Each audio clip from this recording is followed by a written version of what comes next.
کبھی کبھی ایسا بھی ہوتا ہے کہ جو دعائیں ہم یہ سوچ کر مانگنا چھوڑ دیتے ہیں کہ یہ تو ناممکن ہے، یہ ہمیں کیسے مل سکتا ہے۔ اللہ وہی دعائیں قبول کر کے ہمیں احساس دلاتا ہے کہ دیکھ میرے بندے، میرے لیے کچھ بھی ناممکن نہیں۔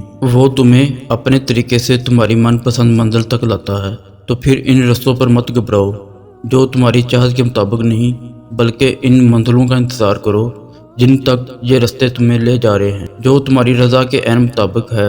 تم جو خواب دیکھتے ہو ان کی تعبیر تمہاری دعا ہے۔ تمہارے ہاتھوں کا اللہ کے روبرو اٹھنا تمہارا نصیب بدل دیتا ہے۔ تم اس کی رضا اور کرم پر شک نہ کرو، دعا کرتے جاؤ، وہ قادر ہے نصیب بدلنے پر، حالات بدلنے پر، ناممکن کو ممکن کر دینے پر، بند راہوں کو کھول دینے پر۔ تو تم پریشان نہ ہو اور اداس نہ ہونا، بس یقین کے ساتھ دعا کرتے جاؤ، ہر لا حاصل ہو جائے گا۔ ہو سکتا ہے وہ ابھی ہو جائے، ہو سکتا ہے وہ مستقبل میں ہو سکتا ہے دعا کن کے سفر پر نکل چکی ہو، مگر یقین رکھو وہ جو دل میں ہے نا تمہارے، وہ ہو کر رہے گا۔ جو چاہت ہے تمہاری وہ مل کر رہے گی۔ دیکھو خدا محروم نہیں کرتا، وہ تو نوازتا ہے بے انتہا، کیونکہ یہ اس کی محبت ہے تم سے۔ تو کیا تم یہ محبت نبھاؤ گے؟ خدا پر کامل یقین کر کے دکھاؤ گے؟